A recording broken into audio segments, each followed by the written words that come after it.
Hi friends, చూడండి ఈరోజు అయితే ఏం చేస్తున్నానంటే ఉగ్రాయని చేస్తున్నా. ఉగ్రాయనికి ఒక కడాయి ఇది గిన్నె పెట్టేసి కొంచెం అంత ఆయిల్ వేసేసిన ఫస్ట్. ఇంకా కొత్తిమీర,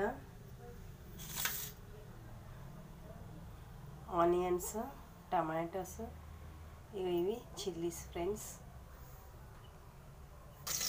ఇప్పుడైతే ఈ చిల్లీస్ అయితే వేసేసాను, ఇవి మిరపకాయలు వేసేసాను చూడండి ఫ్రెండ్స్. దీని తర్వాత ఆనియన్స్ వేసినాను, పల్లీలు కూడా వేసిన చూడండి ఫ్రెండ్స్. ఇట్లయితే కలుపుతున్నా అన్నీ వేసి.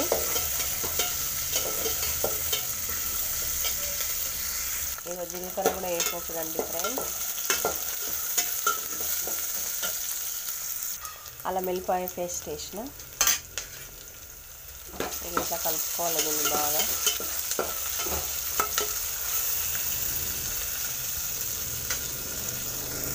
ఇప్పుడైతే టమాటాలు వేసిన.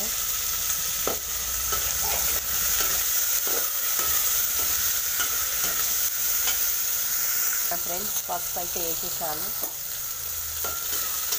ఇట్లా కలుపుకోవాలండి. సాల్ట్ వేసిన. ఇక సాల్ట్ కూడా ఇట్లా కలుపుకోవాలి. కొంచెం అంతా కొత్తిమీర కూడా వేస్తా ఫ్రెండ్స్. ఇక కొత్తిమీర కూడా వేసేసాను, అన్నీ వేసేసినాను. ఇక కలుపుకోవాలి. ఇది బాగా కలుపుకొని ఒక మూత పెట్టేసుకోవాలి. ఇక వాటర్ పోసుకొని బొంగులు అయితే ఇట్లా నానుపుకొని ఇక అందులో వేసేసుకోవాలి ఫ్రెండ్స్. చూపిస్తాను. అందులో వేసిన తర్వాత పోపులో వేసేసేయాలి. ఇక పోపులో ఇట్లా ఇవన్నీ పోపులో వేసేసినాం. ఇక వాటర్ వేసుకున్న తర్వాత దాన్ని కలిపేసేయాలి. ఇక చూడండి ఫ్రెండ్స్, ఇప్పుడైతే అన్ని దీంట్లో మురుమురాలు అంటారు, వీటిని బొంగులు అంటారు. ఇంట్లో వేసిన కదా పోపులో. ఇక ఇట్లా కలుపుకోవాలి ఫ్రెండ్స్.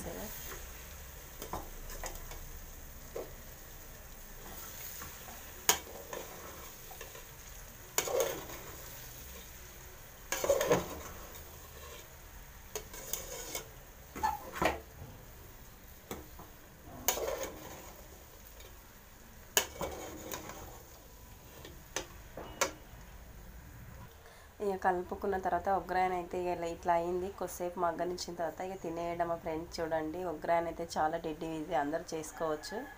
కానీ నాకు తెలిసిన పద్ధతిలో చేశాను.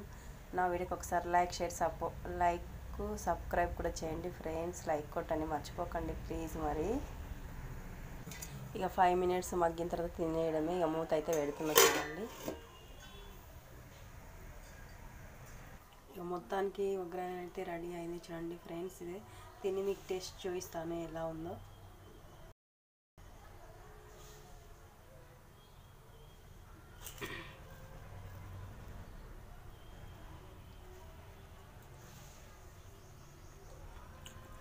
ఉగ్రాయన్ అయితే చాలా బాగుంది ఫ్రెండ్స్. ఇక తిన్నాను, చాలా నచ్చింది.